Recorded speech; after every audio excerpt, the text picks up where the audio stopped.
Good day, community. Dili jud malikayan that nowadays there is so much misinformation regarding vaccines and COVID itself. In fact, we have different churches and denominations proclaiming their stance regarding prophecies o mga ubang pang mga butang. But for today's video sa ato on Tuesday's Theology Talk, we want to discuss about the 3 reasons why actually we as a community o kita as believers should get vaccinated. And we begin with number 1. Most of us have a tendency to think that the vaccine is a mark of the beast, the sign of the end times.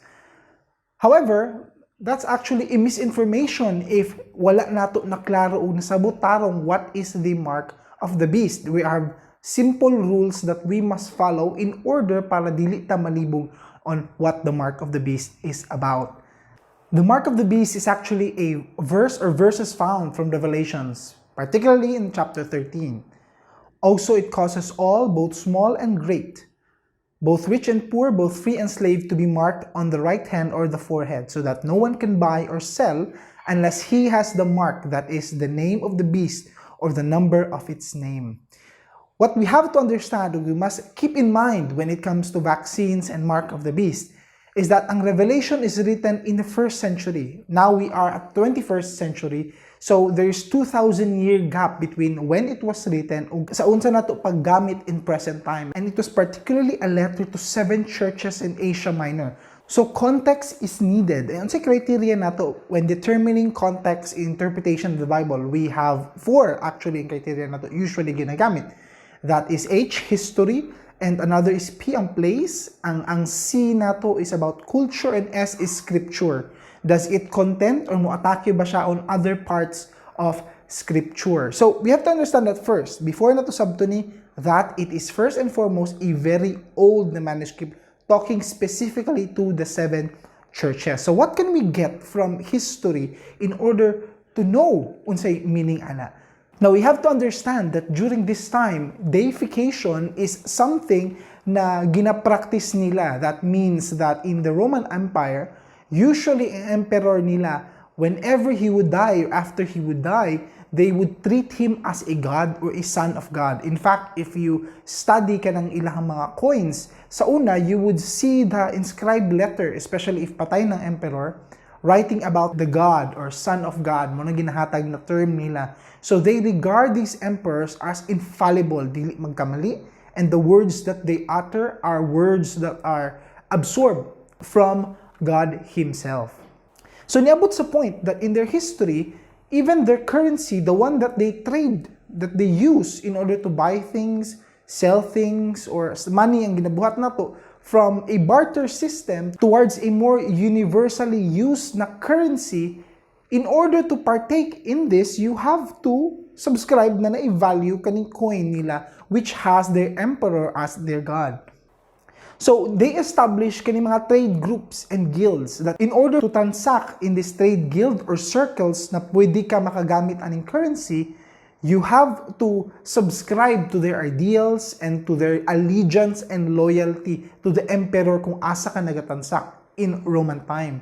And as you know, in history, Rome has conquered so many nations that they built a network and they used kaning mga currency na ni in order to trade through all of these. And that was intertwined during the time of Jesus. And so, part of the custom of the trade guilds is that they would have these festivals and feasts and time where they are required to go and pledge allegiance to the emperor or the kingdom or the empire kung asa sila naga-transact. And because of that, ang mark of the beast is actually inconsistent if you think of it as a physical seal. It's actually a symbolic or spiritual seal. So part of scripture that mentions the seal is John 6:27, that Jesus mentioned that on Him, the seal of approval God has put for those na nag-labor and follow after God. So of course, as believers, wala man tay seal anywhere in our body. It's not physical, it's spiritual. Ang seal of approval by God, the same way how the mark of the beast is being talked about here. So in Revelation 7:3-4 and also chapter 9 verse 4, it talks about also the seal for the believers, those who have been approved by God. Of course, wala gihapon tay any of those seals. So it remains to be spiritual. This actually has a precedent as well. Ang precedent ani is that in Ezekiel, there's also an event that the Lord has marked those whom He will judge in a city. And that the angel of death who would execute the judgment na ihatag sa Ginoo, He made sure na those na gisilang are those who will be judged. Now, this is again not physical, but spiritual. So meaning, any mark, any sign, any seal is talking about spiritual things, a mark that you cannot see physically. However, with all the rise of technology and all these things, daghang kisa to easily mag-associate to chips and to all these things na kani ang mark of the beast. But we have to remember this, that ang mark of the beast is first spiritual, and second, in order for you to have the mark of the beast, the same way in the ancient times, it must be a conscious decision. Meaning, dili ka pwede mabut ng mark of the beast unless you commit and decide to do it. Meaning, you have been given the choice, papiliun ka, whether i-cancel out ka, and dili ka transact because you will not get the mark of the beast, and then you put God as the second allegiance sa imong kinabuhi, or you say no and follow God whatever the consequence is. So, the mark of the beast is always a conscious decision. Dili mo siya pwede ma-take in accidentally or wala ka bantay. A choice, a decision will be made and will be presented to you. Dili ka ka-participate, ingnan ka sa tao. Dili ka ka-appeal ani, whether i-trade guilds, or dili ka ka-join sa market, or dili ka ka-earn anything. So, tagaan ka nilang choice that you cannot do these things unless you willingly and will say nga dili importante ang Ginoong Hesukristo sa imong kinabuhi, and therefore you will follow this as your new God. And so it must be a conscious decision. So do not be misled if they say that it's a physical implantation or physical na insertion and then mauna ang mark, because it has been a spiritual mark in the same way that if mulayo ta sa Ginoo, or we stop believing in God, or we disown God, no physical mark will be gone sa atong lawas. Dili ka na indication na natay murag tattoo or anything else when we come to the knowledge of Christ. And so, we can say that vaccine is biblically inconsistent because in the first place, if tagduni mo siya as the mark of the beast, it's not physical, and second, wala ka gipugos to stop believing in Christ if you are vaccinated. John 2, we get vaccinated because Jesus told us to do so. You might be wondering, nag-talk about Jesus about vaccine? No, of course, not literally. But He is talking about something na atong actions will cause harm against atuang neighbors. Daghan sa atua have multiple reasons why we do not get vaccinated. If simple ang reason nato nalibog patawat brand to choose, then obviously this talks about you, because that each day na magawas ka without having that vaccine, you are harming others. Matthew 22 talks about, a second is like it, you shall love your neighbor as yourself. On these two commandments depends all the law and the prophets. Matthew 7, so whatever you wish that others would do to you, do also to them. Owe no one anything except to love each other, for the one who loves another has fulfilled the law. For the commandments, you shall not commit adultery, you shall not murder, you shall not steal, you shall not covet, and any other commandment are summed up in this word, you shall love your neighbor as yourself. Love does no wrong to a neighbor, therefore love is the fulfilling of the law according to Romans 1. If each day that we go out, dili ta vaccinated, and then we pass on this disease to our neighbors, ang virus nag-spread out, and we cause them harm, even we do ministry in public, o mga tayo sa ka-place, mag-pass on tag-Bibles, however the intention might be, maayo mo na itong intention to do ministry and to fulfill all these things. But the thing is, there's one aspect na wala ni mo gina-take care of, their health. Lisod kaayo nang we say to one person or to other people that Jesus loves you, but on the other hand, we are exposing them to a risk that is unnecessary. It's unnecessary because the Lord has already provided the technology and everything else na pwede nato gamiton for us to share the love of God to them. We don't have to risk them because daghan pag other ways, and we can also have that proper time once as a nation we gather together and obey the command of getting vaccinated.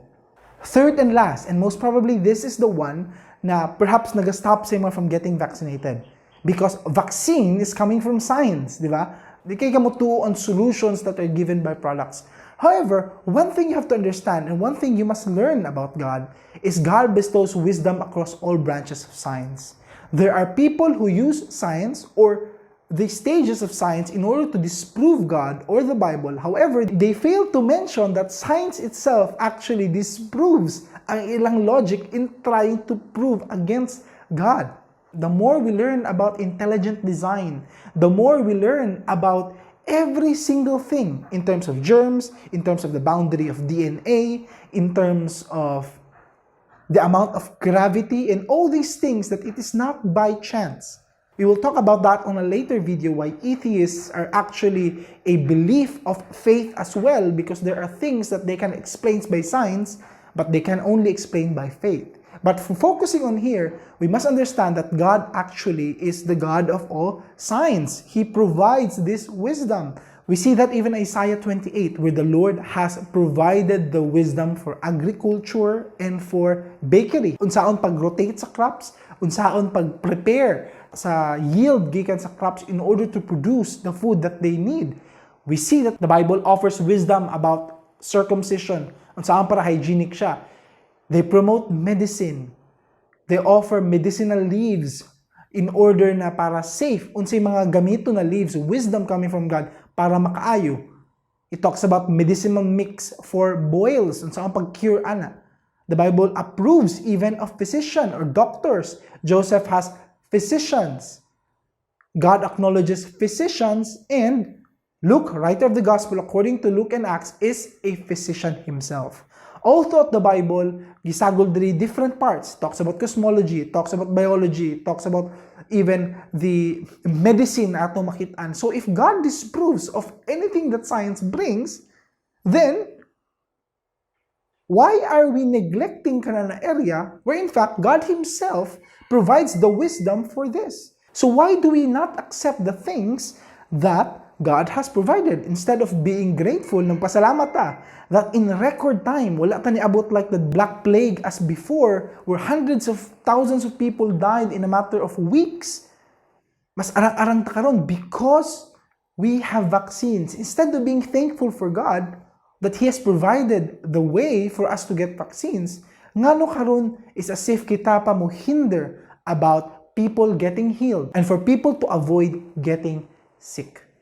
So let us be reminded of these three reasons why Christians should get vaccinated. I hope and I pray that if you are on the fence right now, di pa ka decide, or you're waiting for a brand, you must consider all these three things in order to give an urgency na karon pa lang daan, let's all get vaccinated. If you have counter arguments, or if you have questions, if you want to suggest anything, give a feedback or ask some questions, feel free to comment sa atuang video so that we could have a time also to discuss these things.